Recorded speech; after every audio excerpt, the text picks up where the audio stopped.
Hello बच्चों, let's read a given question. The question says an object moves with speed v1, v2 and v3 along a line segment AB, BC and CD respectively as shown in the figure, where AB equals to BC and AD equals to 3AB, then average speed of the object will be. Option A v1 plus v2 plus v3 by 3. Option B v1 v2 v3 upon 3 bracket v1 v2 plus v2 v3 plus v3 v1. Option C 3 v1 v2 v3 upon v1 plus v2 plus v2 plus v3 plus v3 plus v1. Option D given है v1 plus v2 plus v3 upon 3 v1 v2 v3. So for this question जो की concept यहाँ पे हम use कर सकते हैं, that is the concept of average speed.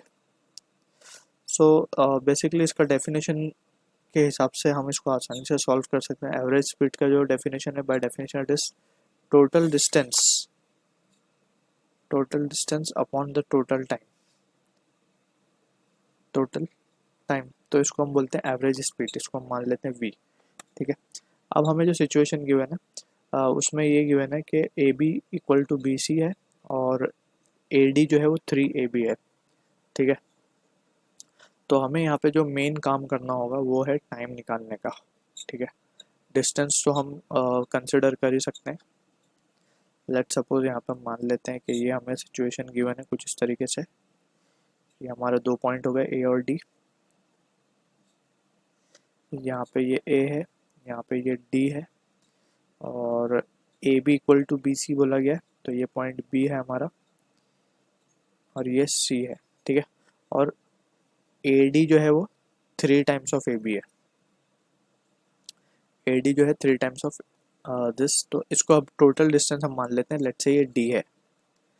ठीक है. टोटल डी है तो हम लिख सकते हैं कि ए बी क्या हो जाएगा.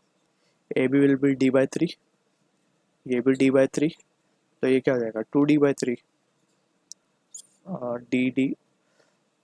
तो ये भी डी बाई 3 होगा क्योंकि टोटल डी है. Right. And A B equal to B C भी बोला गया, तो सी डी भी बाई डिफ़ॉल्ट सेम ही आ जाएगा.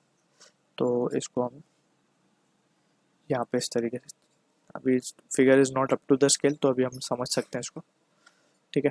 क्योंकि हमें A B B C same बोला था इसीलिए हमने डी बाई 3 माना. और ए डी जो था पूरा डी वो 3 टाइम्स था, तो ए बी उसका 1/3 हो गया, इसीलिए यहाँ पे ये वैल्यूज़ आ गई. अब हमें यहाँ पे टोटल डिस्टेंस पता चल चुका है, वो हमने डी मान लिया. अब टोटल टाइम निकालना है जस्ट हमें. तो यहाँ पे जो टाइम लगेगा, ठीक है, यहाँ पे जो टाइम लगेगा उसको हम मान लेते हैं T1. यहाँ पे जो बी से सी पे जो टाइम लगेगा उसको मान लेते हैं T2 और यहाँ जो लगेगा उसको मान लेते हैं T3. तो सिंपली क्या आना चाहिए हमारा average speed D/3 D upon T1 plus T2 plus T3. तो T1 की जब हम बात करेंगे तो T1 को हम क्या लिख सकते हैं. T1 will be V1 upon ए से बी में वो V1 स्पीड से चल रहा है. ठीक है. तो distance that is D/3 upon V1. ठीक है. सिमिलरली T2 को क्या लिख सकेंगे हम. T2 will be equal to D/3 V2 distance upon speed. ठीक है. And finally T3 will be equals to what D/3 upon V3. Time भी मिल गया हमें. ठीक है. तो फाइनली अब हम क्या लिख सकते हैं. Average speed V will be equals to total distance upon total time. Total time अगर हम देखें सो D/3 V1 plus D/3 V2 plus D/3 V3. अब इसको सिंप्लीफाई करेंगे तो डी कैंसिल हो जाएगा फ्रॉम न्यूमरेटर डिनोमिनेटर. तो यहाँ बचेगा हमारे पास 1 अपॉन 1/3 V1 प्लस 1/3 V2. 3 भी कॉमन निकाल के हम इसको शिफ्ट कर सकते हैं ऊपर. राइट. या फिर इस तरीके से हम बोल सकते हैं इसको कि ये हो जाएगा 1 अपॉन V1, 1/3 को हम बाहर निकाल लेंगे, plus 1 upon V2 plus 1 upon V3. ठीक है. तो यहाँ पे हम सिंपली एलसीएम ले लेते हैं. इसका एलसीएम लेके सॉल्व कर लेते हैं. तो we can have V will be equals to 3 upon ये हो जाएगा हमारे पास V2 V3 plus V1 V3 plus V1 V2 the whole divided by V1 V2 V3, तो जो कि ऊपर शिफ्ट हो जाएगा.